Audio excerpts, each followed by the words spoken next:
नमस्कार, आप देख रहे हैं नेक्स्ट 9 आवाज। मैं हूं आपके साथ सिराज। मोहम्मद शमी वो नाम है जो बीते रात सेमीफाइनल मुकाबले में न्यूजीलैंड के खिलाफ टीम इंडिया को जीत दिलाई और 7 विकेट भी झटकी। लेकिन एक वक्त था जब मोहम्मद शमी सुसाइड करना चाहते थे। उन्होंने कहा था कि अगर मुझे मेरे परिवार का साथ नहीं मिलता तो मैं क्रिकेट छोड़ देता। मैंने 3 बार खुदकुशी करने की सोची। मेरा घर 24वीं मंजिल पर था और मेरे परिवार को लगता था कि मैं कहीं अपार्टमेंट से कूद न जाऊं। ये शब्द भारत के स्टार गेंदबाज मोहम्मद शमी के थे। ये वो समय था जब उन्होंने अपनी जिंदगी के सबसे कठिन दौर का जिक्र किया था। लेकिन समय के साथ साथ कठिनाइयां कम हुई और शमी इतिहास लिखने चल पड़े। आज शमी की गेंदबाजी का लोहा दुनिया मान रही है। उन्होंने बुधवार को न्यूजीलैंड के खिलाफ खेले गए वर्ल्ड कप में 7 विकेट लेकर भारत को शानदार जीत दिलाई। इसी मैच में वह वनडे क्रिकेट में चौथी बार 5 विकेट लेने वाले गेंदबाज भी बन गए। इसके अलावा उनके नाम एक और गजब का रिकॉर्ड दर्ज हो गया है। वर्ल्ड कप में 50 विकेट लेने वाले वह पहले भारतीय गेंदबाज बन चुके हैं। बता दें, ये शमी का ये सफर आसान नहीं था। यहाँ तक पहुँचने की राह में शमी के लिए बिल्कुल भी आसान नहीं थी।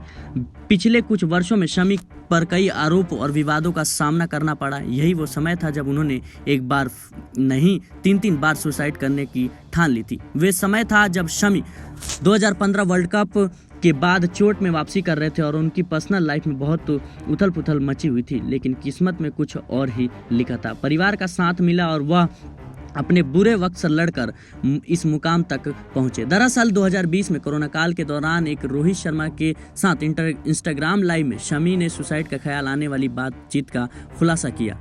उन्होंने कहा कि मैं 2015 वर्ल्ड कप में चोटिल हो गया था। इसके बाद टीम में वापसी करने में मुझे 18 महीने लग गए और वह मेरे जीवन का सबसे मुश्किल दौर था।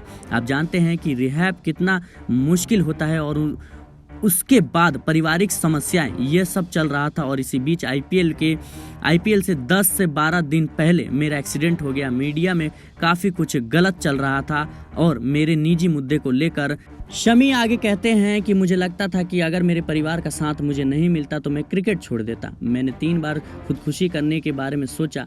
मेरे परिवार में से किसी को मुझ पर नज़र रखने के लिए मेरे पास बैठना होता था। मेरा घर 24वीं मंजिल पर था और उन्हें लगता था कि मैं कहीं अपार्टमेंट से कूद ना जाऊं। बता दें कि उन्होंने आगे कहा कि मेरा परिवार मेरे साथ था और यही बड़ी सबसे मेरी ताकत है। वे मुझसे कह रहे थे कि हर समस्या का समाधान होता है और सिर्फ अपने खेल पर ध्यान दो। जिस चीज़ में तुम अच्छे हो उसमें खो जाओ। इसलिए मैंने सब कुछ खो दिया। मैंने नेट्स में गेंदबाजी कर रहा था, मैं रनिंग एक्सरसाइज कर रहा था। मुझे लगता था कि मैं क्या कर रहा था और मैं दबाव में था। अभ्यास के समय मैं दुखी हो जाता था और मेरा परिवार मुझसे कहता था कि फोकस करो। मेरा भाई मेरे साथ था, मेरे कुछ दोस्त मेरे साथ थे और मैं यह बात कभी नहीं भूल सकता।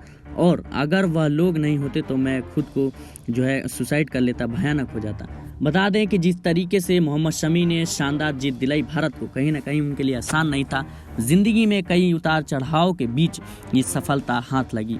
उनके कई निजी मसलों को लेकर भी विवाद लगातार होते रहते हैं और अब शमी अपने गेंदबाजी का लोहा मनवा चुके हैं। फिलहाल के लिए शमी की इस कहानी में इतना ही। देश और दुनिया की तमाम खबरों के लिए बने रहें नेक्स्ट 9 आवाज के साथ।